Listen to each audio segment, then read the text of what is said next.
Welcome to the Rise Inside podcast, hosted by Justin Starbird and powered by RISE Robotics. Listen as host Justin talks to experts from the RISE team about topics relating to mechanical engineering, industrial design, commercialization, and innovation. True collaborations work when ideas are integrated at inception to solve significant problems. Rise Inside brings together how the team continues to work with great folks to commercialize ideas. You're listening to the Rise Inside podcast. Here's your host, Justin Starbird. Welcome back to Rise Inside. My name is Justin Starbird, and I'm pretty excited today. We're continuing our series of a little bit about the employees and the team that make up RISE Robotics, and continuing the series called Inside RISE. Today, I get to welcome back Vice President of Engineering for RISE, Toomas Sepp. Toomas, thank you so much for joining me today. Thanks. Nice to be here, Justin.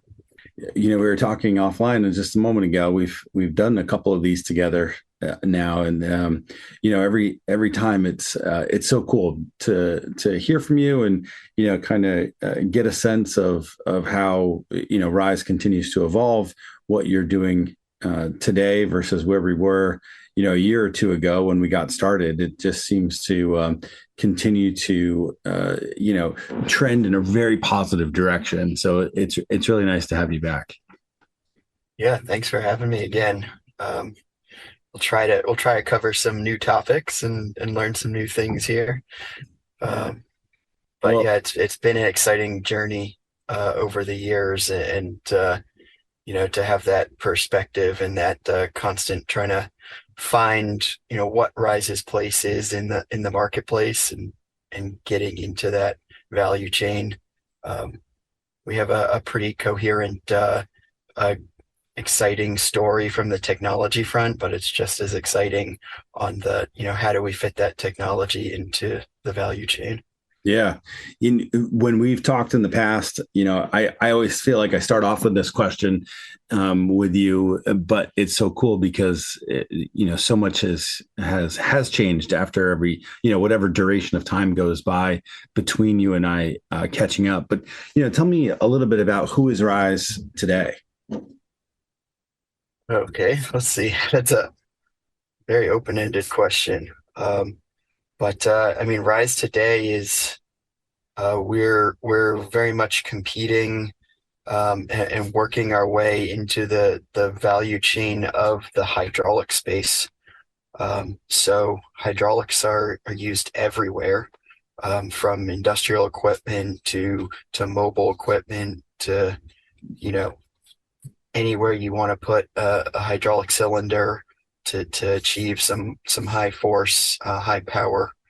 But they have a lot of problems, and there's a lot of good reasons for certain applications to be switching away from them. And we're basically looking to work with the right companies and the right applications that have the greatest need to get rid of their current hydraulic solutions. And, we make an electric linear actuator.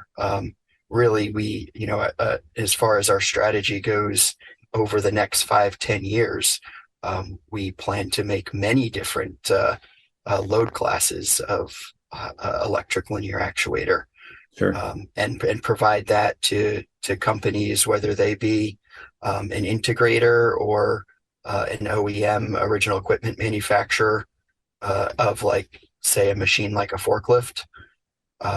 Provide that component that the OEM or integrator can use to integrate into their machines and into their designs, and make a much higher performing, much more efficient, much lower total cost of ownership machine, and ultimately benefit that end user. Yeah.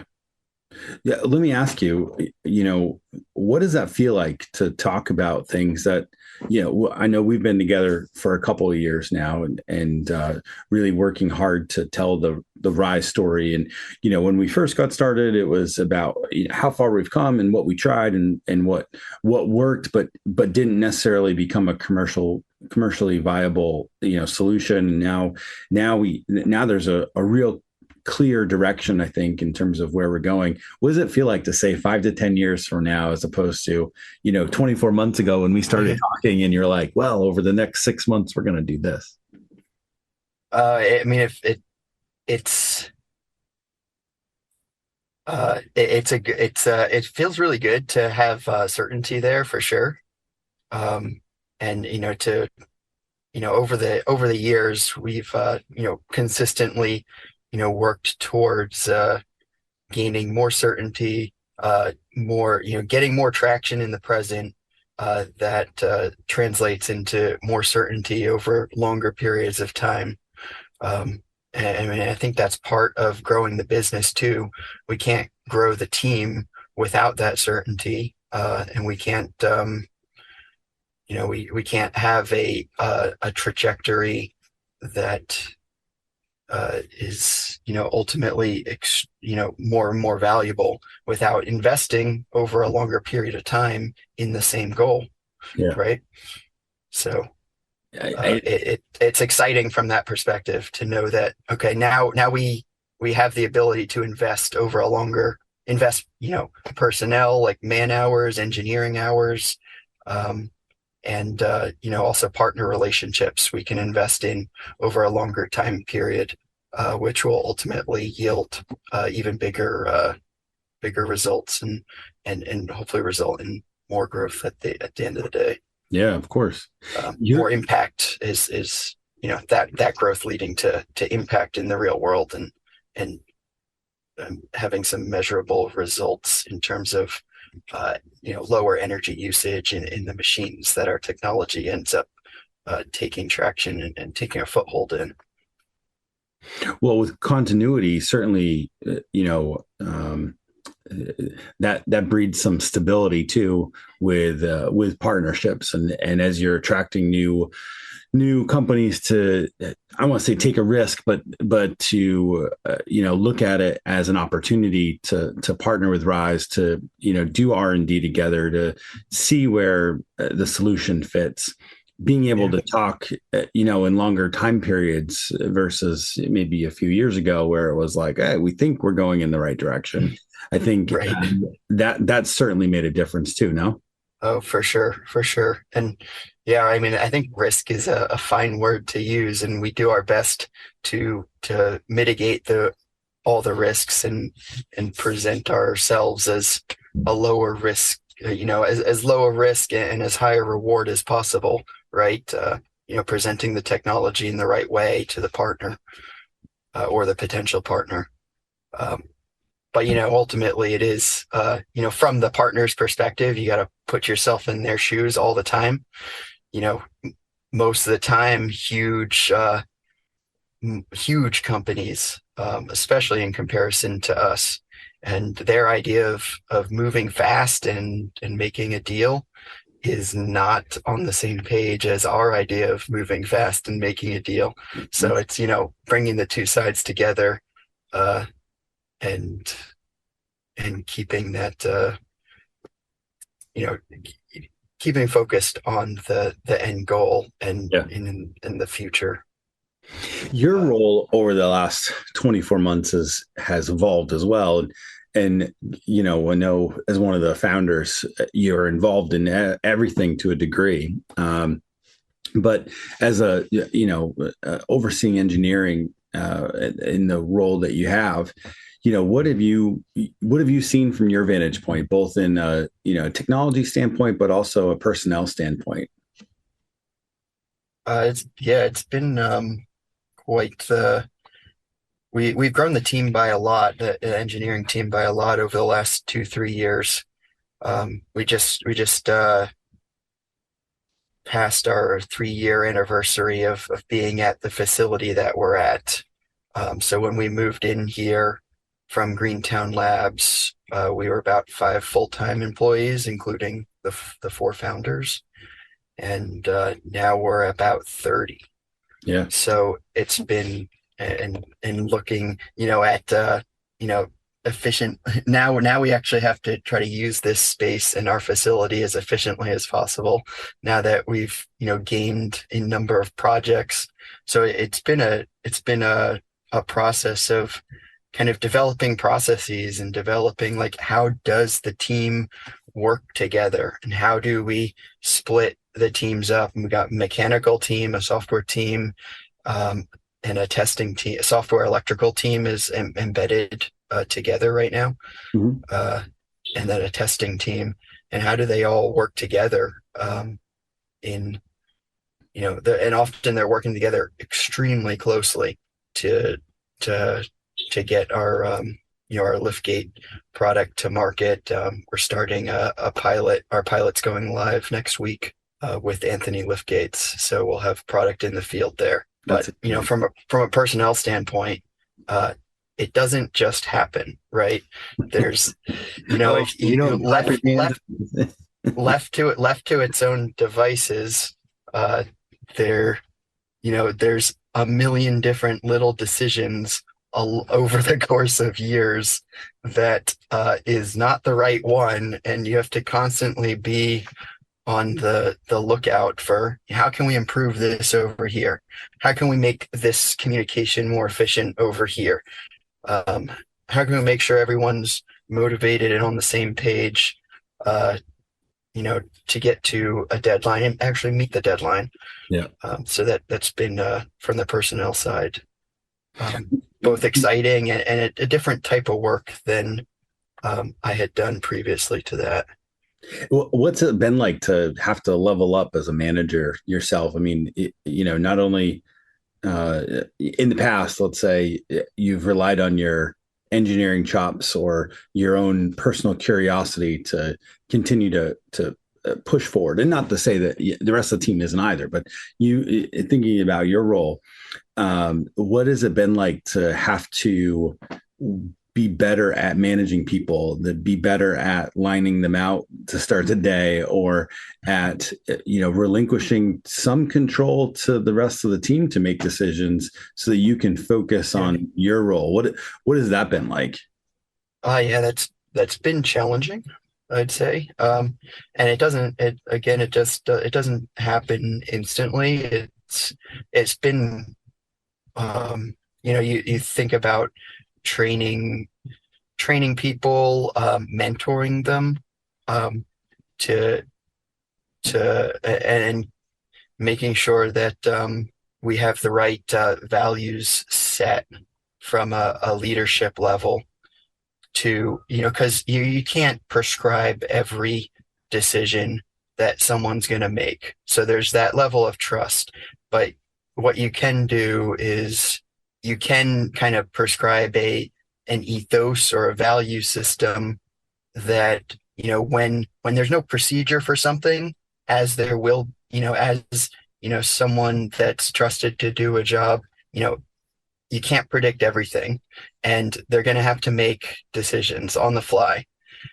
How many of those decisions can you help them to make as good as possible by kind of setting out like a company values and a company best practice, and making sure that priorities from the high level are well known so that they have the information to make, because otherwise it becomes a slew of, extra communication, lots of back and forth, and ultimately the responsibility isn't transferred. Right. So that's a lot. I guess that's a lot of detail, but right. Yeah.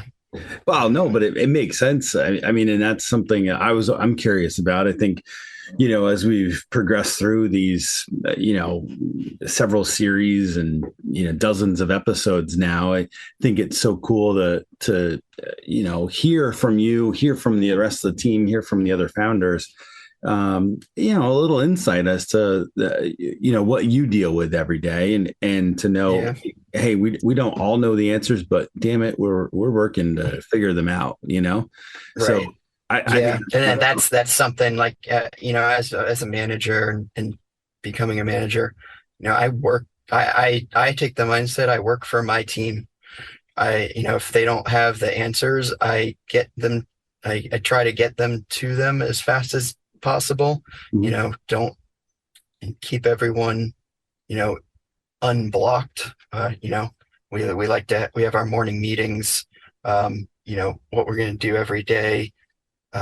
And a big part of that is like, are you blocked by anyone? Can you do what you're responsible for, or are you waiting on someone else to do what they're responsible for before you can finish what you're responsible for? Yeah. So like, that's what I think of as my job, and what I try to mentor other managers as, make sure people are not blocked by anything.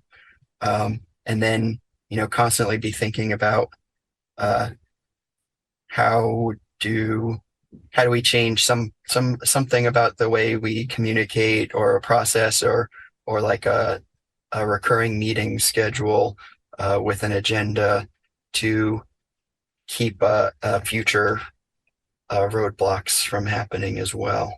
Yeah.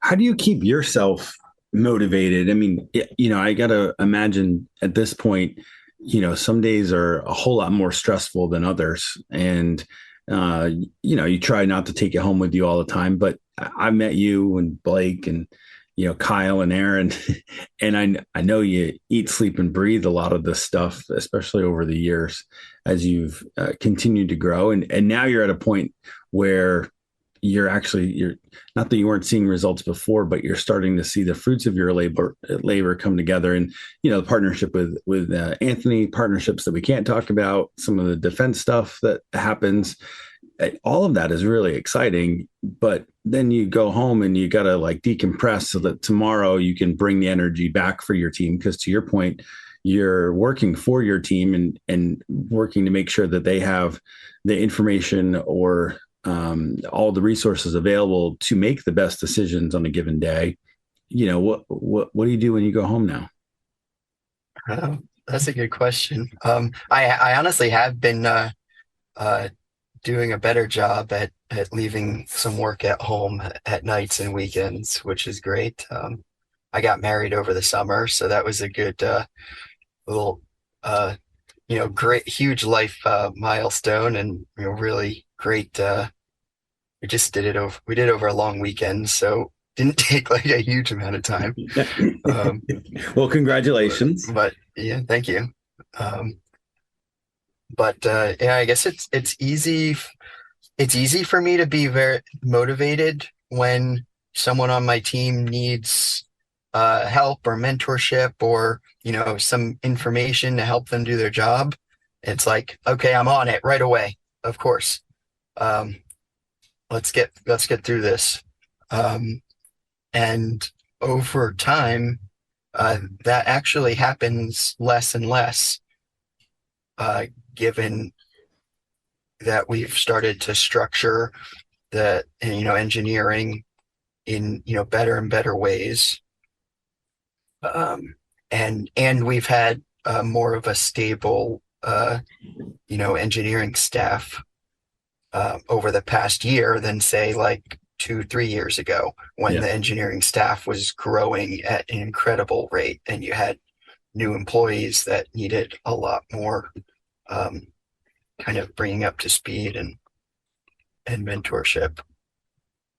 So that's been good, and it's helped me to start to think about like what motivates me past that is what we started talking about during our discussion here, which is how do we actually manifest that 5 to 10 year future, and you start to be able to think bigger when the team is functioning really well. Yeah. Right? I know that you do a lot of biking as well. Yeah. Especially through the summer. We're unfortunately headed into winter in Boston and New England. Yeah. So that's I'm actually hoping to get a ride this weekend. I haven't been out for a while because my bike's been broken. Not only do I do a lot of biking, but I do a lot of fixing my bike, my mountain bike, because they're expensive, and also I somewhat pride myself in being able to fix it. Right. So, but my biking group of friends make fun of me. Like I've had the same bike for 6 years now, and every single one of them has had a new bike or even two new bikes since I got this one. But it's still working for me. Yeah, where do you go riding? I most often go to Lynn Woods. It's the closest to where I live in Chelsea. Yeah. And it's pretty challenging terrain, which I enjoy. I used to go to the Fells a lot. I like Billerica State Park is really good, and so is Beverly Commons. Beverly Commons is probably the best out of all of them, but it's more of a drive for me, so I don't get out there as often. Well, that's cool. What other things, now that you're married, have you guys picked up some hobbies together to do as well? No, not too much different. We met years ago doing one of our favorite hobbies together, which is skiing. Oh, okay. So we will continue to do that. We get the Icon Pass every year for the past few years, and gotta get some ski trips planned for this winter. Well, you'll be happy to know that on my Instagram feed, I'm continuing to get inundated with some of the mountains in Maine having fresh powder just after the Thanksgiving holiday. So Nice. the timing is coming near for sure. Yeah. Yeah. Oh, I was just telling. I was just at lunch earlier, and was talking about. I've been researching, watching a lot of YouTube videos and Jeep Wrangler forums. Yeah. Because I have a 99 Wrangler and it constantly needs something done on it. And I just ordered some parts to replace the steering linkage and all the ball joints that go along with that steering linkage, because I'm getting that death wobble at certain speeds on the highway, and I can't put another steering stabilizer in it again. It just masks the problem. So just replacing all those ball joints should help it. Well, so yeah, sounds like those parts should be in the next few weeks, and probably spend a weekend here at the RISE garage, wrenching on some rusted nuts and bolts to get the old stuff out, and then right. But kind of a fun hobby to do something like that every once in a while. Yeah, absolutely. Well, thinking about coming back to work and what you're working on each day at the office and in the lab. You mentioned the partnership with Anthony Liftgates, and that's going to have one of the first in the field tests going. What does that mean, for you, for the team? What obstacles does that present as well? Yeah, and that's a huge milestone for us. Getting our technology a product that's intended to sell in high quantities out in a customer's hands is a huge deal, like being used in the field. Another huge milestone that we can celebrate already is that date is literal days away right now, which means we've passed the incredibly difficult milestone of saying, is the technology reliable enough yet to do that? Yeah. And we've long ago proven the basics of the tech, the reliability and the lifetime of the belts, the pulleys, the bearings, all of that patented kind of base level RISE product.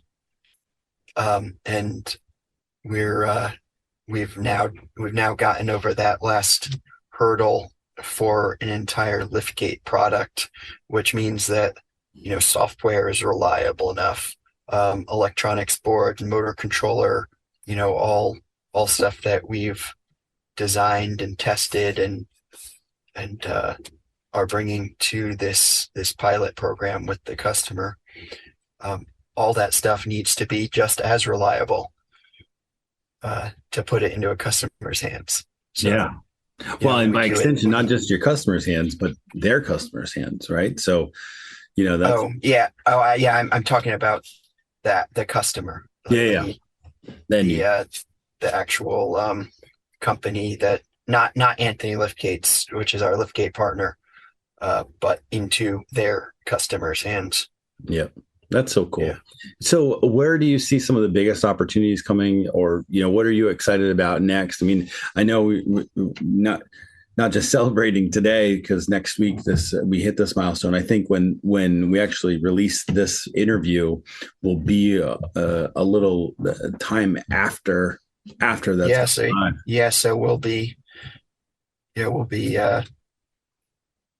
well within that pilot.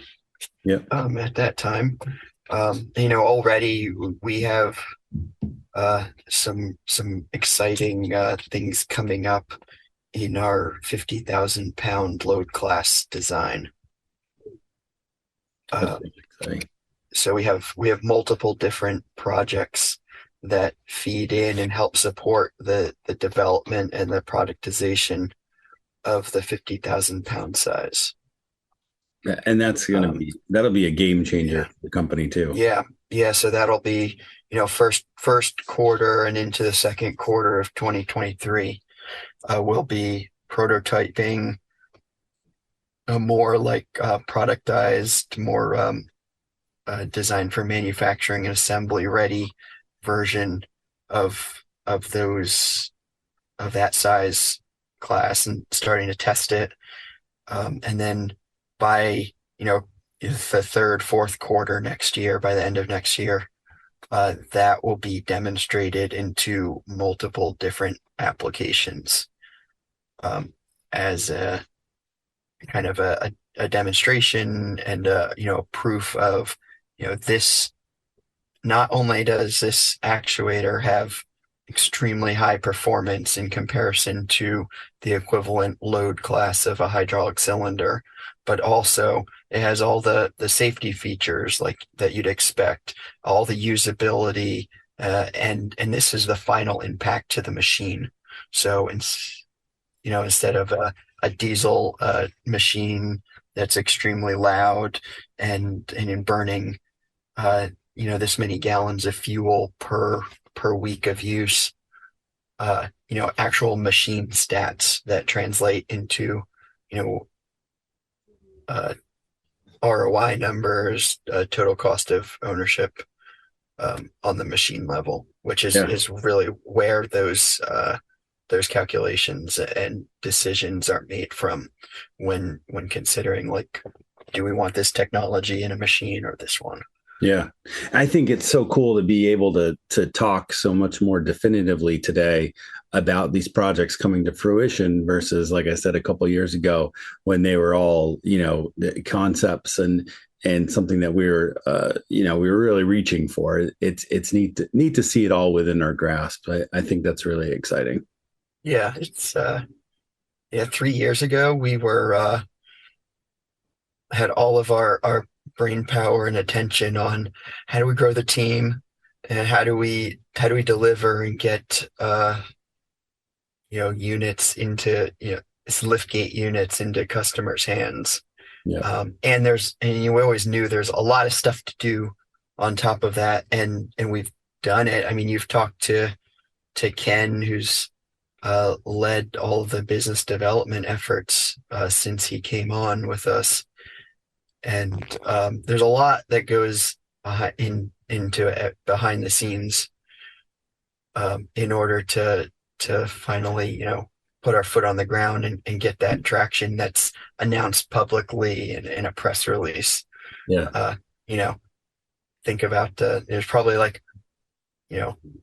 hundreds of conversations and, tens, if not more, of companies that were considered and debated over whether they're the best for us or even interested Yeah. before any single partner is announced. It's absolutely so cool to see all this kind of come together and be something actionable today. So I'm excited to have this conversation in 6 months and again in 18 months or however often we do this. I know one of the things we're working on right now is getting the 4 founders together to do a roundtable to kind of talk through some of this stuff and not just reflect, but also kind of be a state of RISE and where we're going. So I think there's a lot of neat things to come. Toomas, it's always neat to hear from your perspective, what's going on and to see your growth too. I think that's always important, as people listen to this and get to know you better, get to know RISE better. Understanding who they're coming to work for and how this has been a true labor of love to pull this together and see an initial mission and vision starting to come together and something that's more tangible and others can see as well, not just you and the team. Yeah, thanks. I share the same sentiment. People always ask us, like, how did you get into electric linear actuators competing with hydraulics? It seems like you don't just like it doesn't just come to you, but we have that history of we wanted to I'm sure we went over this in past episodes too, but just in case people aren't familiar, we started out as an exoskeleton company. And that drove us to want to develop the most efficient in terms of energy efficiency and weight efficiency actuators that we can. Because if you're going to wear them on your body, they better be high performance, or else they're just going to weigh you down instead of lifting you up. Right. Yeah. And applying those values and applying those principles to commercialization of industrial products. I mean, it seems from somebody that hasn't maybe listened to the whole story, I mean, it seems like it's a hard line to follow, but thinking through and watching it happen, it actually just seems like, oh well, that's the next progression. That's where we ended up. Yeah. And I think it's pretty neat to see as well. Yeah, I mean, what is a big excavator arm but a really highly capable exoskeleton? Right. Right. You kind of in the control box and just you see that in like Marvel movies or something. You change the human interface a little bit on that excavator arm and it's an exoskeleton, right? It does the same thing.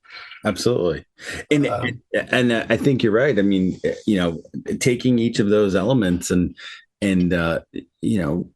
rethinking what it's capable of doing and when there isn't a solution that's readily available, working to do it yourself.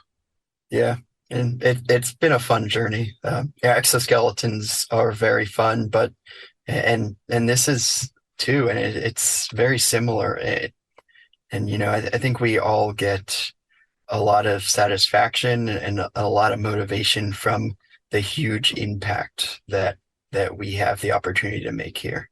Yeah. Well, it's clear that you're making that impact today. Congratulations on the test units going out into the field. I mean, that's a big deal. I think we definitely need to continue to celebrate that, and then obviously not be satisfied. Right? Keep going. Keep putting our hard hat on, if you will, and our glasses on to go to work and up the ante. Push the envelope and produce the next thing to continue to change the industry. And it's certainly not an easy road, but I think with the team that we have and the team that works with you, it's certainly in really capable hands. Perfect. Thank you so much. Yeah. Well, Toomas, it's been great to have you on today. Thank you so much for joining me. Like I said, this invitation's open all the time. Anytime you want to drop some knowledge, you let me know, and we'll arrange another one of these. All right. Sounds good. I'll give you an update on how my Jeep steering turns out. I'm kind of going to be under the gun because I'll have to get it out of the garage here by the end of the weekend. That's all right. You'll need to go back to work to get a rest.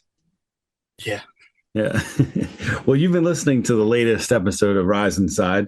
My guest today, Vice President of Engineering, Toomas Sepp, has been our guest for Inside Rise to learn more about what Rise actually does. So thank you so much for joining me today. And until next time. You have been listening to the Rise Inside podcast, presented by RISE Robotics. On behalf of our guest today and host Justin Starbird, thank you for listening. Please share your feedback on our LinkedIn page.